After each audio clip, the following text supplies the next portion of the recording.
In a battle for a city this big, progress isn't always easy to map. After 5 weeks of fighting, much of Mosul has still to be retaken. Below, in miniature, the war plays out.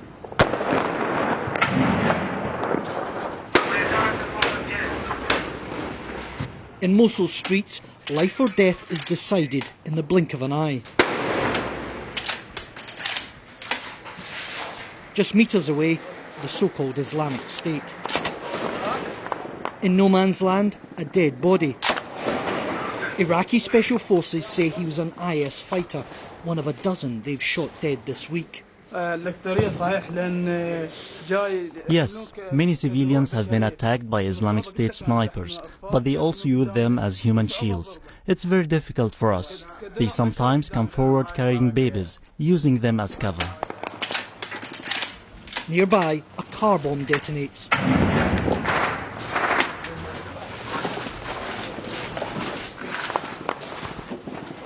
The only safe way past this front line is through walls, homes and backyards. We're right at the very edge here. The Islamic State are 200 metres in that direction. And look over here. You can see children running, children playing. People are living 20 metres away from here. Yesterday there was a car bomb. No military were injured, just civilians. This war is happening on people's doorsteps. At house after house, white flags are raised. Where else could these children and their families go? An exodus would cause a humanitarian disaster for Iraq.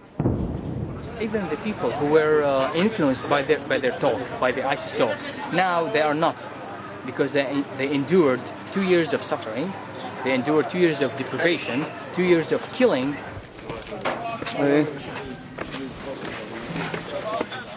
So, despite the war, the government has asked people to stay.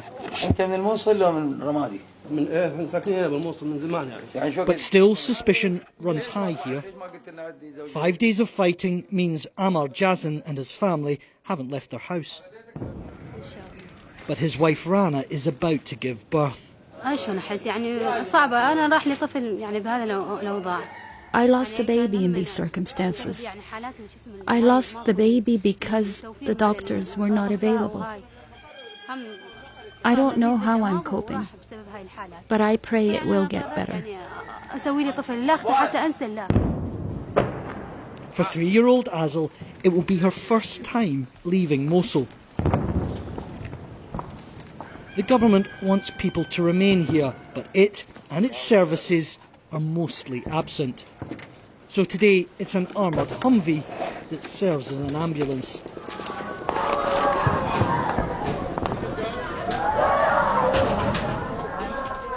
Safar Khalas's father watches in disbelief.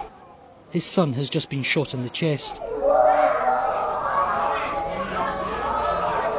An IS sniper's bullet, say his brothers. They'd left their house only a few minutes ago to sell eggs.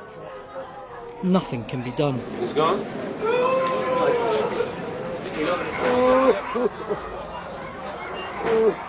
And the appalling truth is that Safar's death is one of hundreds here every week. This is the horror of this situation.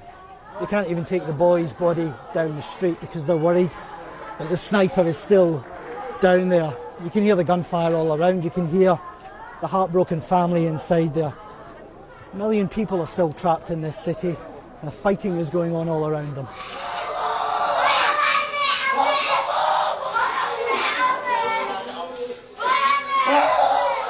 And this is the moment his brothers realise that Safar is gone.